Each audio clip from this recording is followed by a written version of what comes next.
22 साल की as, first attempt और डायरेक्ट केवीएस में सिलेक्शन।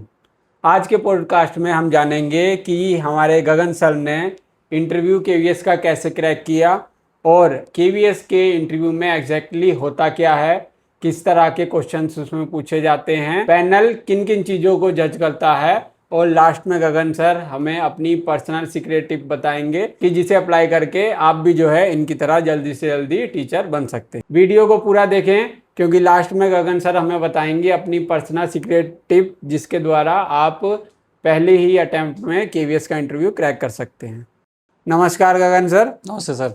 आप सबसे पहले शॉर्ट में ये बताइए कि आपकी क्या क्या क्वालिफिकेशंस हैं और आप पीटी टीचर हैं, यहाँ पर दिल्ली गवर्नमेंट में भी बने और उससे पहले आपने केवीएस भी क्रैक किया, तो आपकी क्वालिफिकेशंस बताइए और साथ में बताइए कि आपने कौन कौन से एग्ज़ाम क्रैक किए हैं। 12वीं के बाद मैंने बीपी किया, फिर मैंने बीपीएड किया और फिर बीपीएड के बाद मेरे जस्ट जॉब लग गई थी, केवीएस में हो गया था और उसके बाद इसलिए मैंने फिर डिस्टेंस से एमए योगा किया पीजी के लिए। तो सर सबसे पहले सीधा वो इंटरव्यू पर चलते हैं बिना समय गवाए। जैसे कि अभी केवीएस के एग्जाम्स हुए हैं, जिन बच्चों ने टीयर फर्स्ट और सेकंड क्लियर किया है उनका इंटरव्यू होने वाला है। कई ऐसे फ्रेशर्स भी हैं जो जानना चाहते हैं कि केवीएस का एक्सपीरियंस इंटरव्यू का कैसा रहता है। तो आप सबसे पहले ये बताइए कि आपने सबसे पहले वहाँ पर अपना इंट्रोडक्शन किस तरह से दिया या किस तरह से देना चाहिए। इंटरव्यू प्रॉपर शुरू ही होता है इंट्रोडक्शन से और इंट्रोडक्शन ही आपका पूरा जो इंटरव्यूअर डिसाइड करता है, क्योंकि आप उसमें अपना नेम एंड डिटेल्स तो बताते हैं कि आपने कहाँ से क्या किया है, आपका नाम क्या, आप कहाँ से हो, आप फिर हॉबी वगैरह बताते हो, तो वहीं से चीज़ें क्वेश्चन पुटअप होना शुरू होता है आपके इंट्रोडक्शन से। तो आप अपने इंटरव्यू को अपने अकॉर्डिंग चला सकते हो, कुछ ऐसा चीज़ आप अपने इंट्रोडक्शन में डालो ताकि वहाँ से क्वेश्चन पुटअप हो और इंटरव्यू को आप अपने अकॉर्डिंग चलाओ। अगला सवाल है सर कि जो केवीएस का पैनल होता है उसमें बच्चे जानना चाहते हैं कि कितने और किस किस तरह के लोग बैठते हैं और किस किस फील्ड से वो होते हैं।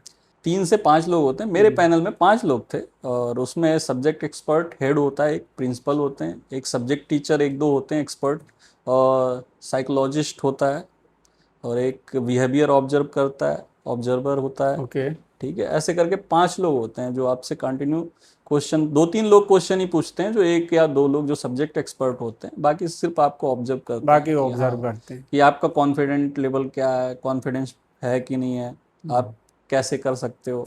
ओके सर, तो हमारा अगला सवाल है कि वहाँ पे किस तरह के क्वेश्चंस पूछे जाते हैं, यानी कि जनरल क्वेश्चंस पूछे जाते हैं या सब्जेक्ट के पूछे जाते हैं या फिर कुछ मिला जुला कर।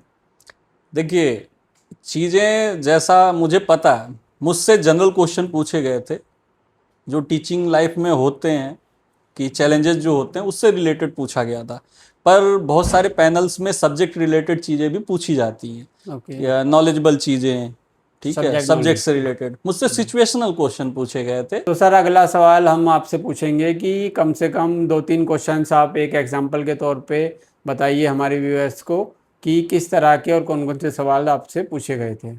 जैसे मैं P&HE के इंटरव्यू के लिए गया था तो मुझसे सिचुएशनल क्वेश्चन ये पूछा गया था कि अगर आप मतलब किसी भी स्पोर्ट्स में बच्चों का सिलेक्शन करते हो, रीजनल या SGFI लेवल के लिए अगर आप सिलेक्शन करते हो, तो जिन बच्चों का सिलेक्शन नहीं होता है उन्हें आप कैसे समझाओगे, कैसे मतलब उन्हें बताओगे कि क्यों नहीं हुआ सिलेक्शन आपका।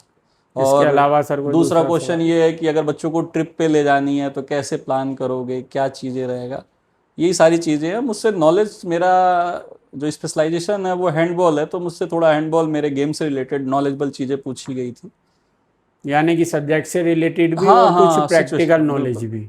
इसके अलावा सर जो डेमो टीचिंग होती है उसके बारे में कुछ बताइए, लोग उसको लेके थोड़ा घबराते हैं।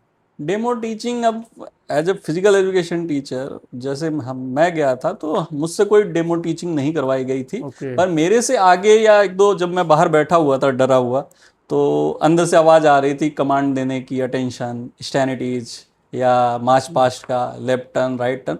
तो वो उनके पे डिपेंड, पैनल पे डिपेंड करता है कि वो क्या आपसे करवाता है और आपसे क्या पूछता है।